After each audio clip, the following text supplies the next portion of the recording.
आज होता रविवार, तर नवरोबाने येताच आणली फिश, ती पण चिलापी. चला तर मग मस्त आपण रेसिपी करूया. इथे मी अर्धा किलो फिश घेतला आहे. त्याच्यासाठी मी वाटण घेतलं आहे. त्याच्यामध्ये मी 2 कांदे, खोबरं, आलं, लसूण, कोथिंबीर मिक्सरला ग्राइंड करून घेतलं. छानपैकी वाटण तयार केलं.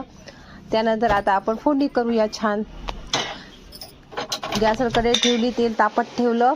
त्यानंतर छान तेल गरम होऊ द्यायचं आणि असं चुरचुरीत मस्त कोथिंबीर टाकायची. त्यानंतर वाटलेलं वाटण टाकून घ्यायचं. छानपैकी मिक्स करू आणि तेल सुटेपर्यंत परतून घेऊ. त्याच्यामध्ये हळद, लाल तिखट, काळा मसाला चवीनुसार टाकला मी. आणि तसंच मी अंबारीचा झटपट कांदा लसूण मसाला टाका, त्यामुळे भाजी चव आणखीन वाढेल. तसेच मसाला परतून झाल्यानंतर मी फिशचे तुकडे टाकून दिले आणि छानपैकी परतून घेतले. आणि मीठ टाकायचं चवीनुसार. मस्त मिक्स करायचं आणि मस्त गरम पाणी करून घ्यायचं.